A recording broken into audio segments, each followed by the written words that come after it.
This is a story about Otter, Ogun State, Nigeria.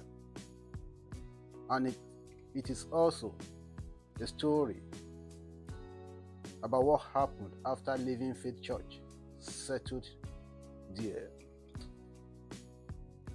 Before 1998, Otter was a town people talked about carefully. It sat close to Lagos, but it felt far from attention. Roads were poor. Electricity was unreliable. Businesses closed early, not by choice, but because darkness came quickly. Otter also carried a reputation. For years, people said Otter was strong in witchcraft. Whether those stories were true or exaggerated, they shaped behavior. Drivers avoided sleeping there. Traders left early. Some families warned their children to be careful in Otter. That was the image of the town before Living Faith Church arrived. In May 1998, Living Faith Church, also known as Winner Chapel, acquired a large area of land on the outskirts of Otter. At first, it did not seem significant to anyone. It was mostly bush. But within a year, that land changed the direction of the town. On September 18, 1999, the Faith Tabernacle was dedicated. It seated over 50,000 people. It was built in just 1 year, and it put Otter on the map as the site of one of the largest church auditoriums in the world at that time. Almost immediately, Otter began to experience something new: consistent large-scale human movement. Every week, thousands of people came into the town. And when thousands of people came regularly, the environment must respond. The first changes were physical. The roads leading into and around the church became important.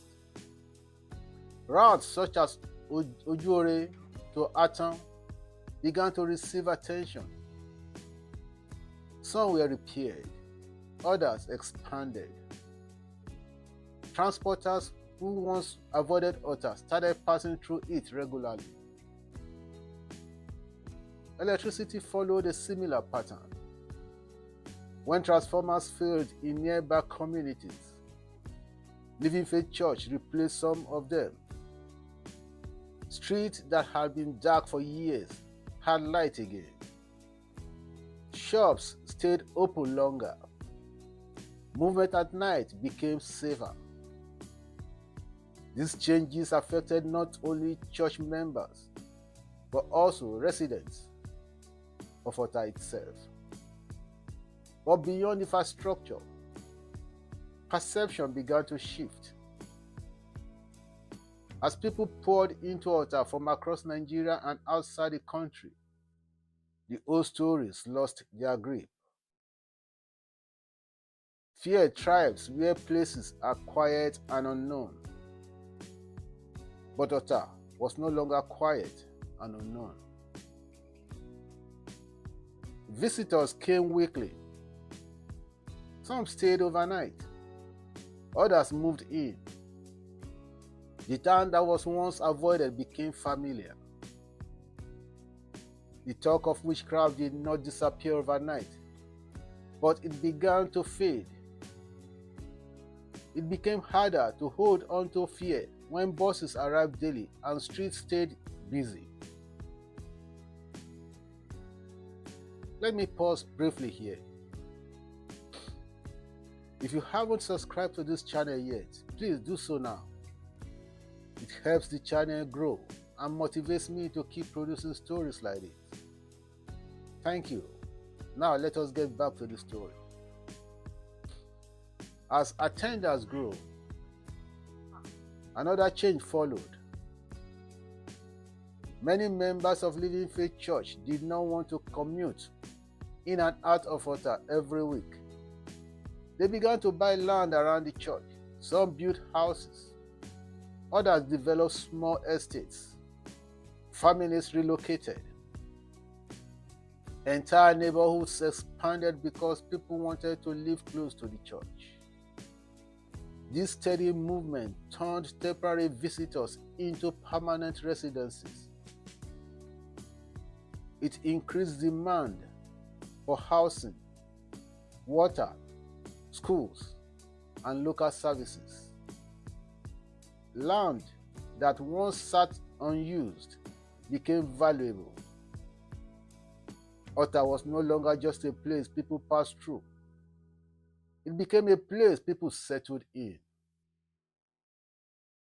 In October 2002, Living Faith Church opened Covenant University within Canaan land. This marked another turning point. Thousands of students moved into Otter. Lecturers and staff followed. Hostels, restaurants, bookshops, and transport services sprang up around the area. Parents across Nigeria now sent their children to Otter without hesitation. A town once surrounded by suspicion had become a place of learning and opportunity.